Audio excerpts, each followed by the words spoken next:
a politician or a minister steal 10 billion, they have already stolen about 40 billion because they are the ones who will process the looting for him. They are also the ones that will make the looting a bit disappear in their system. It's an unfortunate place, man. Hello. Hello. Hello, sir.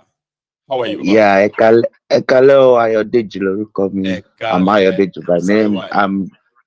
I've been watching your your program for a very long time before the election.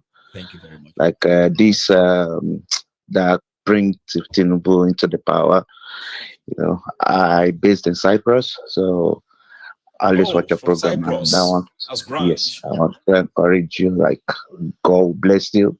Amen. For all you have been doing. At least we want a nation that works, that things work for us, and we can, because I don't know why, at least I know what I spend in this country, like, in terms of tax and everything I'm doing. I spend more in this country. I can imagine me being in Nigeria. At least what I'm spending there, I'm spending it in the economy. At least it grows where I come from, But these people, they don't just care about us, No. and they don't understand one thing. I think there's a trend today on the social media about the video going on this program in the US. Podcast in the US. Talking about. I don't even know the one stupid woman from TVC. This TV station. Oh, did you see that as well? That lady. Yeah, that useless woman talking about why we did the video, like, I don't know. That Tinubu went abroad. He flew abroad to bring investors. By this January, I should be having my master degree in business administration, and I did economics. I do. You understand me? All this Taiwo, all this CBN governor. Sometimes I sit down. I'd be like, did these people even go to school? Did they understand? Because they talk about fiscal policy and all everything and everything. I'll be like, what you people are telling us something like this is logical. This is something we understand.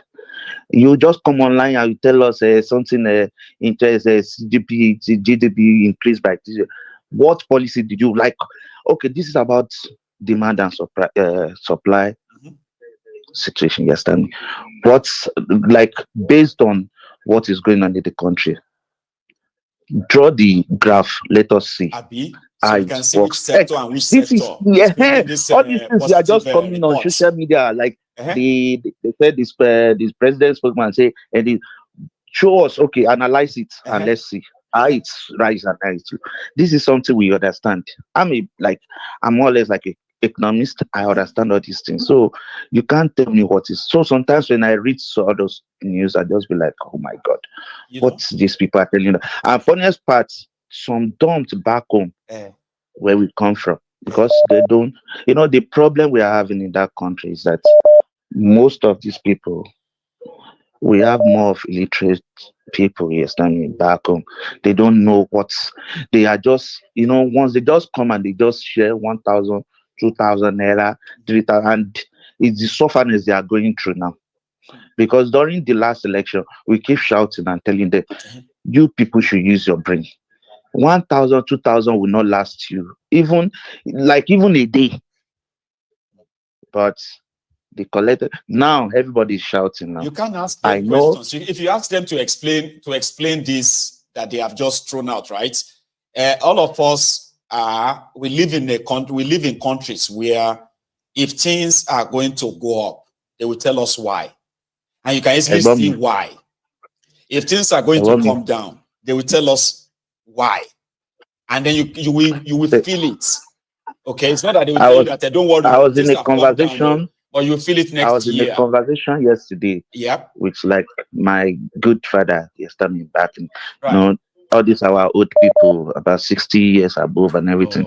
Which they understand me, the allegation. They are feeling the pain, because they are supporters. I was like, Dad, what's up? What's the situation now? They'll be like, well, it's reforming. This. They are doing what I said. Why can't you people just come out and say it? Like, let us say the reality. So what is going on? You don't need to be patching and defending this guy. This guy is not doing anything. They will be like, what Yoruba says. Yoruba says they will be that like, Yoruba says if Peter Obi is there, if it happened that that's their he escape will have route. even be like, even there used to be like a friend of mine, like my girl friend. I mean, my childhood grew up guy that we grew up together. We had a conversation yesterday. See, same thing was like, Tinubu was there. I mean, if Obi was there, it will have been. I said, well, why are you people? Is it Obi that is in government now? Why are we talking about Obi? We are talking about who is in government now. You know, and what's happening? Yoruba says that do you understand? Thank you. Let's even assume that they wanted a Yoruba man to be president. Is the president now? Okay. You even so if he can't do the job, there's no point in anybody taking offense in telling him that say, you have failed, though. So Obi is not your president now. Okay. So this question of if he was Obi, leave Obi for now. Let this guy answer the question. Kilon shele now. What did they go on now, Baba? Not be like this. We expect to Abi. Say it. No, they won't. They won't. I'm telling you. And you know the funniest part? Yeah. Even today, this stupid what's this useless man that always come on X and talk? This Igbo man that has white beards. Oh, which of them? Is he Reno? Reno, yeah, thank you. No be Igbo. I was Reno just one watching kind while I was watching your program when you started. Delta, Yeah, when you started the program today, you were saying he wear this useless agbada or whatsoever. Coming why dollar was floating. Well, I was like, are you mad? Now those kind he was of news explaining. He was not telling us the dollar floats because before during the Obasanjo regime and during the Muhammadu Buhari, they are buying dollar. Say we are not facing the reality of dollar rate in naira, and they have to float. I was just like, are you mad? Like which investor wants to come to Nigeria come and invest now in this situation? Like, I was just like, are you crazy? And these are the people, and EBT problem yet you answer. This useless set of people, which is answering fine because I'm learned. Me, I won't take that shit from me. No, but there are some idiots back home because they don't know anything. They'll be like, which is that's how they put it in their brain. And they will keep supporting them. Out there and say, did you hear what Reno talk?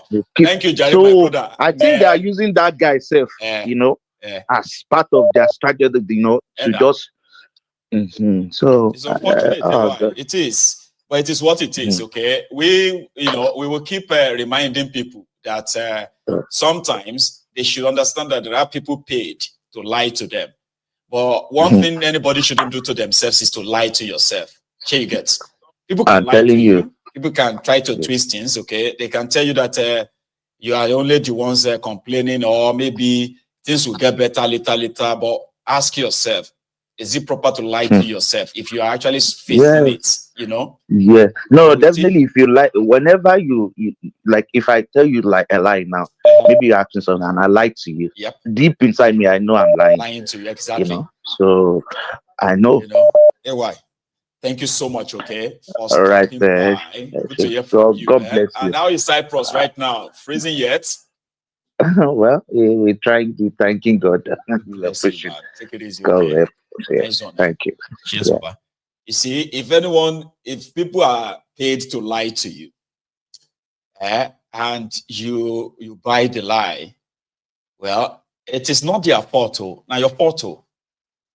People should understand that. Here in the UK, I know that my bill is going to go up because it is now winter.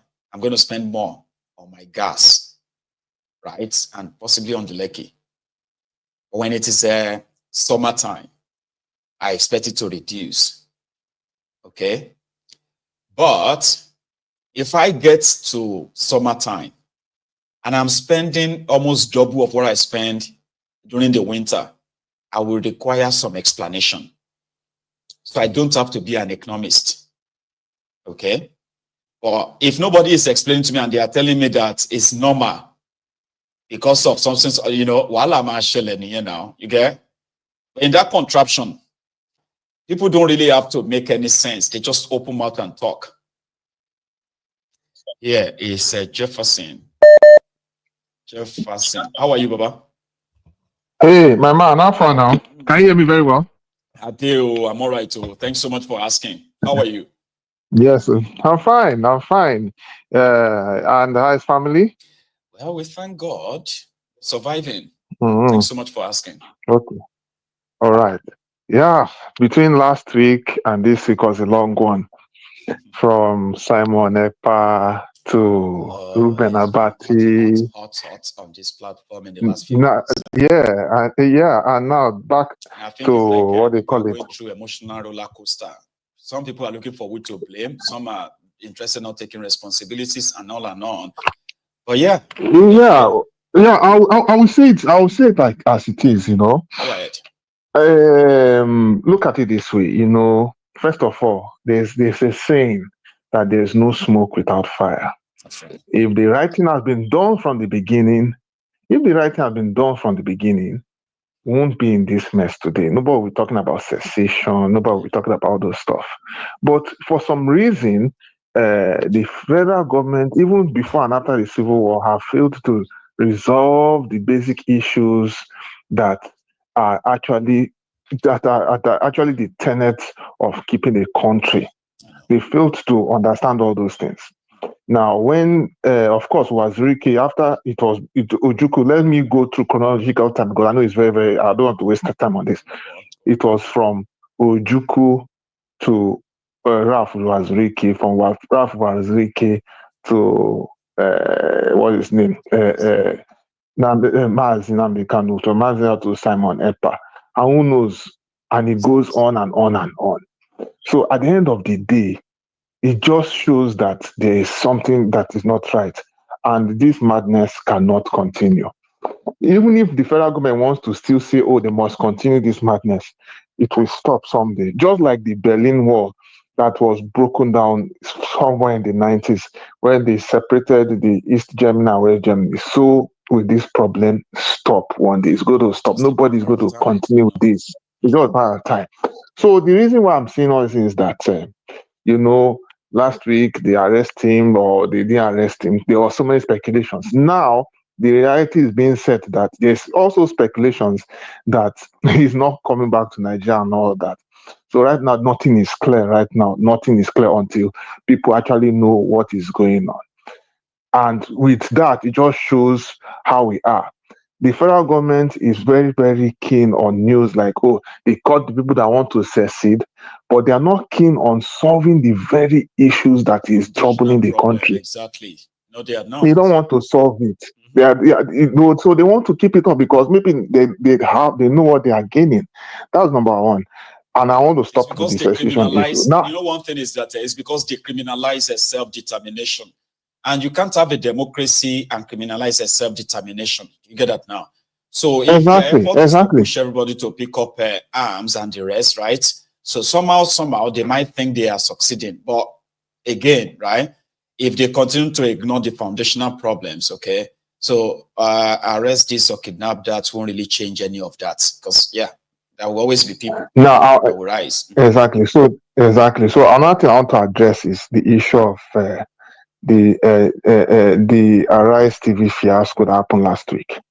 Oh, about it's nonsense. Yeah, and Obuke. So it's a kind of emotional one because some of us happen to be evil. It has been a question. So, but and you know, this discussion has been on for a long time now, and how will I put it? Yeah, do we give land? I would say it's a yes and no. Now, it's not to justify Ruben's claims, but however, the manner in which he behaved was an issue. I had an issue with it.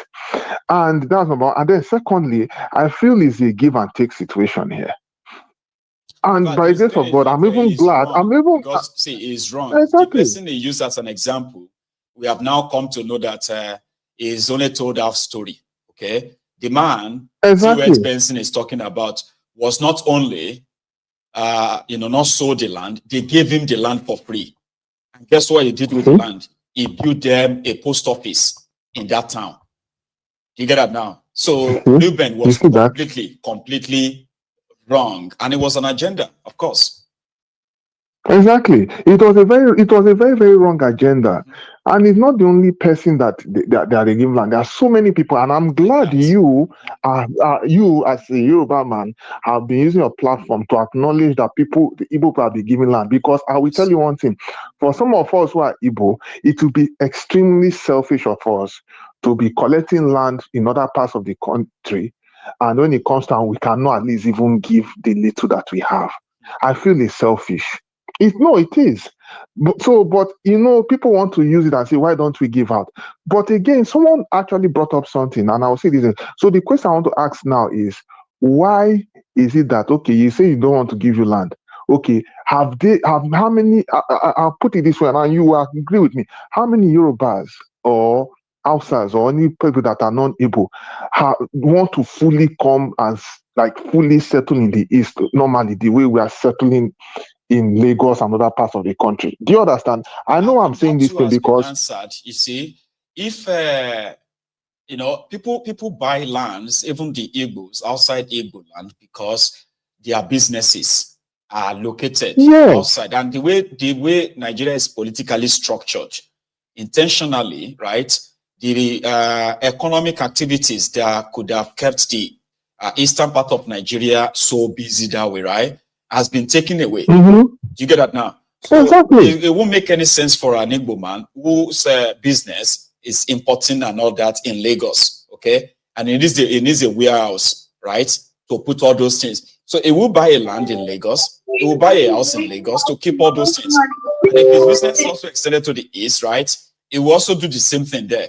But there's a chance that it will do it more in the west than it will want to do it in the east. So if Nigeria is balanced, okay, if it's balanced, everyone's port or airport, the rail line is working because they used to, according to this professor that spoke on. Yes, and there's Nisha, to be precise, he used to have the largest market this thing before. Had one of the largest market in West Africa at the time. On that one, Nisha, we are looking at. So the big question is, what changed, even for this propaganda that you are preaching on the platform? Because there's a saying that what is good for the goose is equally good for the gander.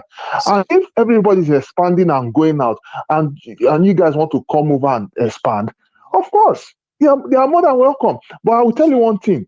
That you are agreeing with me on this.